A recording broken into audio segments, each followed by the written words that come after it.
रामकृष्ण हरी. नित्यगाथा चिंतन या मालिकेमध्ये आपणा सर्वांचे सहर्ष स्वागत. जगद्गुरू संत तुकाराम महाराजांचा हा अभंग मानवी जीवनातील वेळेचे महत्त्व आणि भक्तीचा मार्ग यावर प्रकाश टाकणारा आहे. हरीच्या जागरणा जाता कार्य नये मना.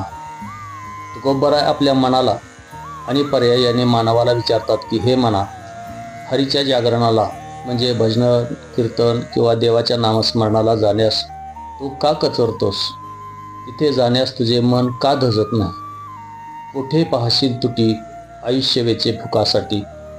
महाराज सावधान करतात की तू इकडे तिकडे फायदा शोधत आहेस, पण खरी तुटी म्हणजे तोटा कुठे होत आहे हे तुझ्या लक्षात सुद्धा येत नाही.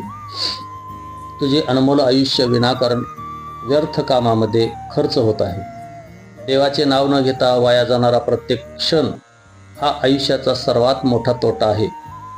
ज्यांची तुझ गुंती ते तुझ मोकलिती अंती.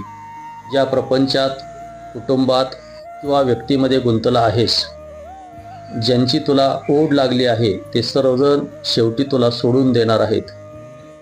मृत्यू समयी किंवा संकटाच्या वेळी तुझा प्रपंच तुला साथ देऊ शकणार नाही. केवळ परमेश्वराची नामच सोबत राहील. तुका म्हणे बरा, लाभ काय तो विचारा.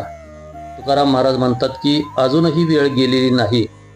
तुम्ही शांतपणे विचार करा की खरा लाभ कशात आहे. संसारात गुंतून राहण्यात का ईश्वराची भक्ती करण्यात? जीवनाचे सार्थक कशात आहे याचा विवेकबुद्धीने विचार करा. रामकृष्ण हरी.